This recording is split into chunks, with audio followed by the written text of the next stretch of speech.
Fern loved Wilbur more than anything. She loved to stroke him, to feed him, to put him to bed. Every morning, as soon as she got up, she warmed his milk, tied his bib on, and held the bottle for him. Every afternoon, when the school bus stopped in front of her house, she jumped out and ran to the kitchen to fix another bottle for him. She fed him again at supper time and again just before going to bed. Mrs. Arable gave him a feeding around noontime each day when Fern was away in school. Wilbur loved his milk, and he was never happier than when Fern was warming up a bottle for him. He would stand and gaze up at her with adoring eyes. For the first few days of his life, Wilbur was allowed to live in a box near the stove in the kitchen. Then, when Mrs. Arable complained, he was moved to a bigger box in the woodshed. At 2 weeks of age, he was moved outdoors. It was apple blossom time and the days were getting warmer. Mr. Arable fixed a small yard specially for Wilbur under the apple tree and gave him a large wooden box full of straw, with a doorway cut in it so he could walk in and out as he pleased. "Won't he be cold at night?" asked Fern. "No," said her father. "You watch and see what he does." Carrying a bottle of milk, Fern sat down under the apple tree inside the yard. Wilbur ran to her and she held the bottle for him while he sucked. When he had finished the last drop, he grunted and walked sleepily into the box. Fern peered through the door. Wilbur was poking the straw with his snout. In a short time, he had dug a tunnel into the straw. He crawled into the tunnel and disappeared from sight, completely covered with straw. Fern was enchanted. It relieved her mind to know that her baby would sleep covered up and would stay warm. Every morning after breakfast, Wilbur walked out to the road with Fern and waited for her until the bus came. She would wave goodbye to him, and he would stand and watch the bus until it vanished round a turn. While Fern was still in school, Wilbur was shut up inside his yard. But as soon as she got home in the afternoon, she would take him out and would follow her around the place.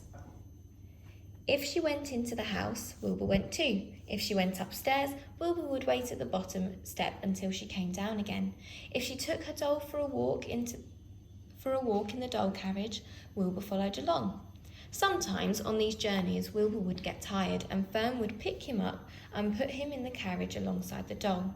He liked this, and if he was very tired, he would close his eyes and go to sleep under the doll's blanket.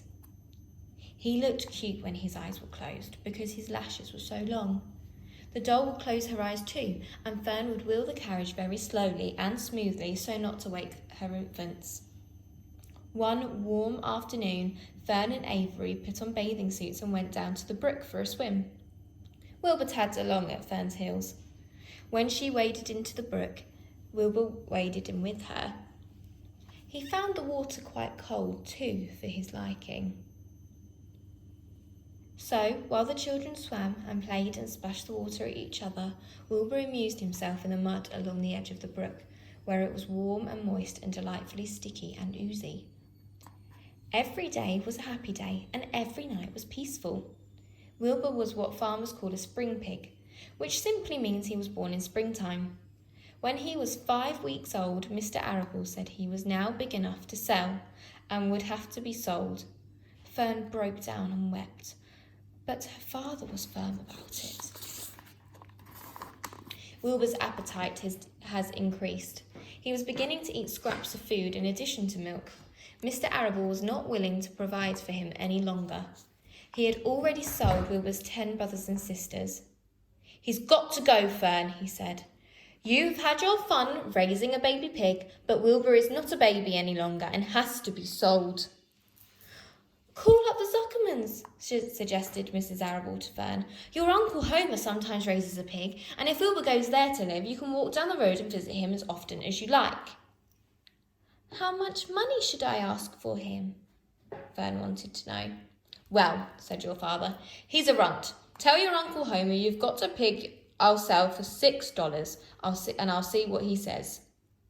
It was soon arranged. Fern phoned and got her Aunt Edith, and her Aunt Edith hollered for Uncle Homer, and Uncle Homer came in from the barn and talked to Fern. When he heard that the price was only $6, he said he would buy the pig. Next day, Wilbur was taken from his home under the apple tree and went to live in the manure pile in the cellar of the Zuckerman's barn.